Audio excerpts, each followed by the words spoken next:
శ్రీవారి కారం, శ్రీవారిని ప్రేమించే వారి కోసం. శ్రీవారి spices, chilli, turmeric, coriander powder.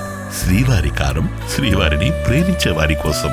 Nalgonda జిల్లా చిట్యాల మండలం చిన్నకాపర్తిలో ఓటు వేసినటువంటి బ్యాలెట్ పత్రాలు బయటికి రావడం కలకలం సృష్టించడం జరిగింది. బీఆర్ఎస్ వారంతా కూడా దీన్ని రాజకీయంగా మొత్తం కూడా ఇక్కడ రిగ్గింగ్ జరిగింది, బయటికి ఎలా వచ్చాయి, మళ్ళీ రీపోలింగ్ నిర్వహించాలని అధికారులు ఆ అధికార పార్టీని కూడా విమర్శలు చేస్తున్నారు. మనతో మాట్లాడడానికి జిల్లా కలెక్టర్ ఇలా త్రిపాఠి గారు ఉన్నారు.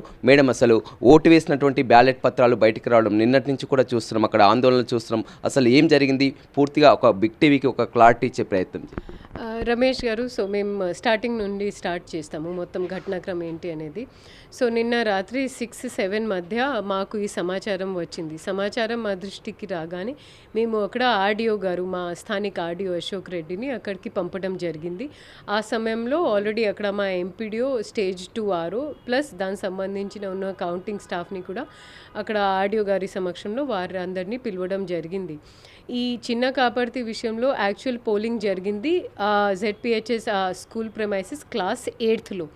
ఏదైతే మనకి నిన్న పోల్డ్ బ్యాలెట్స్ దొరికినాయో అవి అన్నీ క్లాస్ 10థ్లో.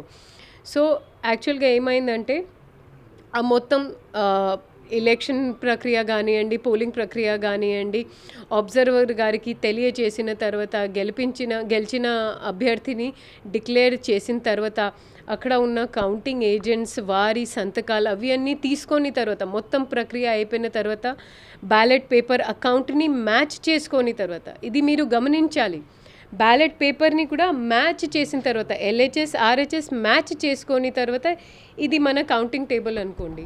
అంతా చేసిన తర్వాత గెలిచిన అభ్యర్థి సంతకాలు తీసుకొని, ఓడిపోయిన వారి రిప్రజెంటేటివ్ వారి సంతకాలు తీసుకొని అంతా అయిపోయిన తర్వాత మా ఆరో కొంచెం ఆయన చేసిన నిర్లక్ష్యం వల్ల ఆయన బయటికి వెళ్ళిపోయారు. యాజ్ పర్ స్టాట్యుటరీ ప్రాసెస్ ఆయన చేయాల్సింది ఏంటంటే, ఇప్పుడు మా బ్యాలెట్ అకౌంట్ మ్యాచ్ అయింది, వాస్తవంగా ఉన్న బ్యాలెట్స్ మ్యాచ్ అవుతున్నాయి, సీరియల్ నెంబర్స్ మ్యాచ్ అవుతున్నాయి, నేను వెంటనే దాన్ని ఒక బ్యాలెట్ ఏదైతే బాక్స్ ఉందో దాన్ని పెట్టుకొని గనీ బ్యాగ్తో అంతా కట్టి సీల్ చేయాల్సిందే. ఇది స్టాండర్డ్ ప్రాసెస్. అన్ని జాగాలు కూడా అయినాయి, సాఫీగా అయింది, ఇంకా జరుగుతుంది. ఆయన ఏం చేశారు, ఈ రూమ్ వదిలేసి బయటికి వెళ్ళిపోయారు.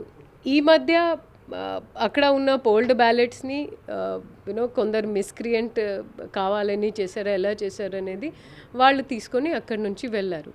ఇందులో మళ్ళీ ఆర్డీఓ గారు వాళ్ళు వెళ్ళేటప్పుడు చాలా క్షుణ్ణంగా దీన్ని పరిశీలించేశారు. ఇప్పుడు ఏదైతే మనకి నంబర్ ఆఫ్ పోల్డ్ బ్యాలెట్స్ ఉన్నాయో 2256 total number of polled votes, same అదే మాకు అంటే సి అంటే total number of polled votes, okay. A అంటే నిన్న ఏదైతే మన బ్యాలెట్ బాక్స్లో ఉన్నాయో, ప్లస్ బి అంటే ఏదైతే మనకి ఇది ఆ రోజు మనకి డ్రైనేజా అంటే పోలింగ్ స్టేషన్ బయట ఏదైతే నిన్న దొరికినాయో, ఏ ప్లస్ బి ఇప్పుడు కూడా సి వస్తుంది. దాట్ మీన్స్ ఎక్కడ కూడా బోగస్ ఓటింగ్ కానివ్వండి, రిగ్గింగ్ కానివ్వండి ఎలాంటివి జరగలే. మళ్ళీ నిన్న కూడా ప్రజాప్రతినిధులు వాళ్ళు వచ్చి వారి సమక్షంలోనే అక్కడ స్టాట్యుటరీ స్ట్రాంగ్ రూమ్ ట్రెజరీకి అక్కడ సమర్పించడం జరిగింది. ఆర్డీఓ గారు ఉన్నారు, గౌరవ ప్రజాప్రతినిధులు కూడా ఉన్నారు, వారి సమక్షంలోనే మళ్ళీ దీన్ని సీల్ బంద్ చేసి జరిగింది. సో ఎక్కడ కూడా C-1 లేదా C+1 C+X రిగ్గింగ్ జరిగితే ఇక్కడ తేడా మారేది రమేష్ గారు. లెటర్సే ఇప్పుడు కొంతమంది ఆరోపాలు చేస్తున్నారు అక్కడ రిగ్గింగ్ జరిగి ఉంటే, ఫర్ ఎగ్జాంపుల్ నాది సీరియల్ నంబర్ మార్క్డ్ లిస్ట్లో సో అండ్ సో 704 అనుకోండి. ఆ 704 ఒకవేళ బోగస్ ఓట్ అయి ఉంటే ఆ 704 దొరికేది కాదు కదా, బికాజ్ నాకు లెటర్సే రిగ్గింగ్ చేసిన వాళ్ళకి తెలియదు నా సీరియల్ నెంబర్. ఇప్పుడు ఓడిపోయిన అభ్యర్థి వర్షన్ కానీ వారి వర్షన్ కానీ ప్రధానంగా ఒకటే చెప్తున్నారు, 1 గంట వరకు పోలింగ్ ముగుస్తుంది, ఆ తర్వాత లంచ్ బ్రేక్ తర్వాత 2 గంటలకు కౌంటింగ్ ప్రక్రియ ప్రారంభమవుతుంది. కానీ 2 గంటలకు ప్రారంభించలేదు.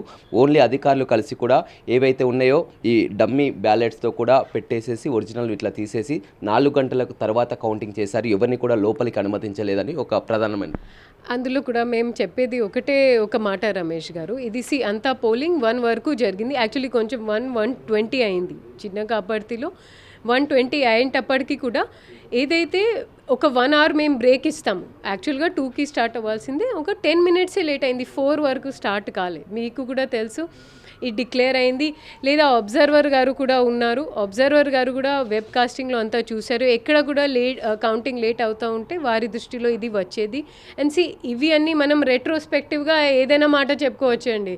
నాకు ఆరో ఇష్టం లేదు, ఆరోకి ఫలానా సంబంధాలు ఉన్నాయి, మనం రకరకాలు చెప్పుకోవచ్చు. బట్ యాక్చువల్గా మనం గమనించాల్సిన అంశం ఏంటంటే మొత్తం ప్రక్రియ, మొత్తం పోలింగ్ కావచ్చు, కౌంటింగ్ కావచ్చు, డిక్లరేషన్ ఆఫ్ క్యాండిడేట్స్ కావచ్చు, ఇవి అంతా అయిపోయిన తర్వాత మళ్ళీ నెక్స్ట్ డే 18-17 గంట దాటిన తర్వాత ఇలాంటివి మనకి అన్అటెండెడ్ పోస్టల్ బ్యాలెట్స్ దొరికినాయి. మేము ఆరో తప్పు మేము ఒప్పుకుంటున్నాం, కానీ ఆర్ఓది నిర్లక్ష్యం మాత్రం చాలా క్లియర్గా కనపడుతుంది మేడం. ఎందుకంటే పూర్తిగా ముగిసిన తర్వాత కూడా దాన్ని సీల్ చేసి కూడా అంతా హ్యాండ్ ఓవర్ మొత్తం కూడా అతను నిర్లక్ష్యంగా అక్కడికి వెళ్ళడం జరిగింది. ఆర్ఓపై ఏం చర్యలు తీసుకున్నారు? ఆరోని మేము వెంటనే నిన్న సస్పెండ్ చేయడం జరిగింది రమేష్ గారు. వారితో పాటు అక్కడ ఉన్న కౌంటింగ్ టీం, స్థానిక ఎంపీడీఓ వీళ్ళందరి మీద కఠినమైన చర్యలు తీసుకుంటూ వారిని సస్పెండ్ చేయడం జరిగింది. అదేవిధంగా ఆరో మీద అండ్ అన్నేమ్డ్ మిస్క్రియంట్ మీద ఎవరైతే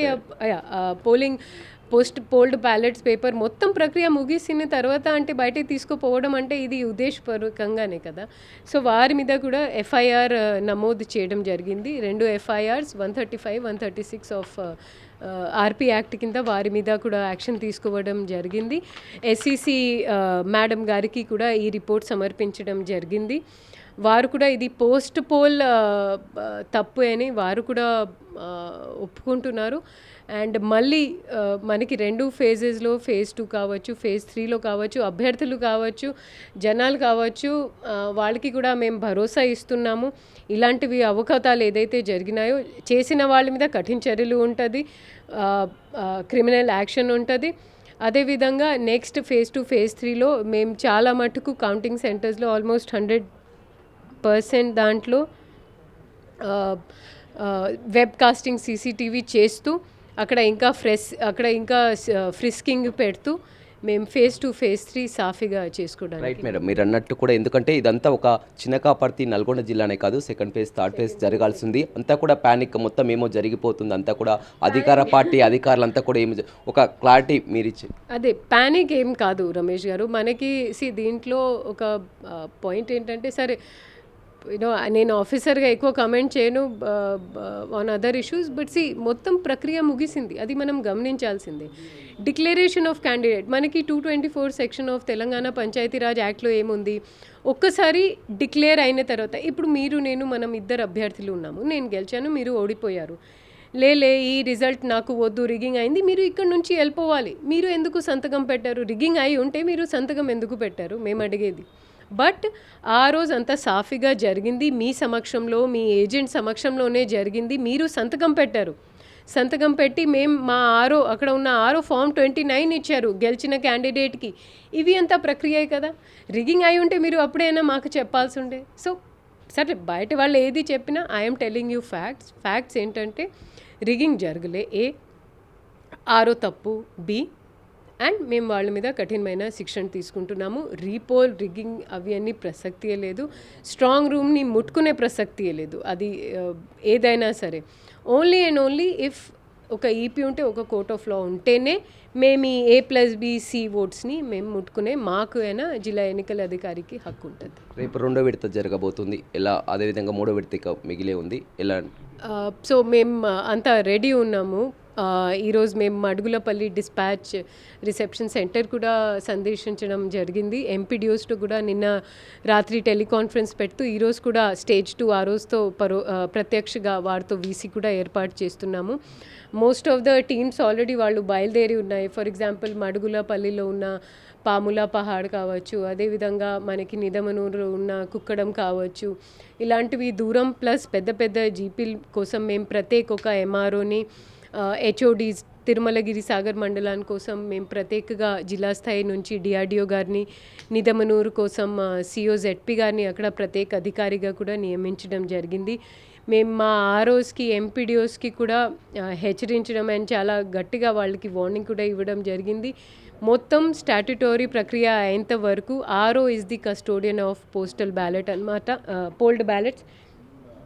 తర్వాత వారు ఎంపీడీఓకి అంతా సమర్పించిన తర్వాత మళ్ళీ మేము నియరెస్ట్ ఎస్టీఓలో అంతా ట్రాన్స్ఫర్ చేస్తాము. రైట్, చూడొచ్చు పూర్తిగా ఒక క్లారిటీ అయితే ఇచ్చింది. మొత్తం అక్కడ జరిగినటువంటి ఆర్ఓ తప్పిదం జరిగిందని కూడా విచారణలో తేలింది. వెంటనే ఆర్ఓని సస్పెండ్ చేయడం, ఎఫ్ఐఆర్ నమోదు చేయడం కూడా చూస్తున్నాం. అదేవిధంగా ఏదైతే ఉన్నదో మనకు ఒక క్లారిటీ, ఏదైతే total number of votes fold అక్కడ ఉన్నటువంటి పరిస్థితి 2256 ఓట్స్ పోల్ కావడం జరిగింది. ఆ తర్వాత సెక్యూర్ చేసినా కానీ మళ్ళీ 2256 ఓట్లు దీనికి మ్యాచ్ అవుతున్నటువంటి పరిస్థితి కనిపిస్తుంది. ఎలాంటి రిగ్గింగ్ కానీ ఎలాంటి అనుమానాలు అవసరం లేదు. కావాలని కొంతమంది ప్రచారాలు చేసినా కానీ ప్రజల వరకు కూడా నమ్మొద్దు. ఎన్నికలంతా కూడా ఫస్ట్ ఫేజ్లో పారదర్శకంగా జరిగాయి. ఇక రెండో ఫేజ్, థర్డ్ ఫేజ్ కూడా అంతా కూడా పారదర్శకంగా నిర్వహిస్తాం. ఎలాంటి కఠినమైన చర్యలకు నిజం ఇప్పటికైనా అధికారులంతా కూడా జాగ్రత్తగా వ్యవహరించాలి. ఈ తప్పిదం చేసినటువంటి ఆర్ఓని వెంటనే సస్పెండ్ చేయడం జరిగింది. ఈ ఘటన జరిగినప్పుడు వెంటనే కూడా జిల్లా కలెక్టర్ కూడా తక్షణమే స్పందించి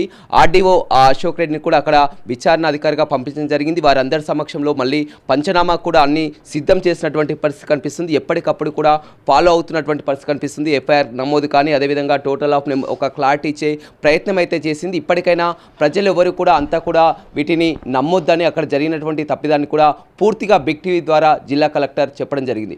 రవితో రమేష్, బిగ్ టీవీ, నల్గొండ.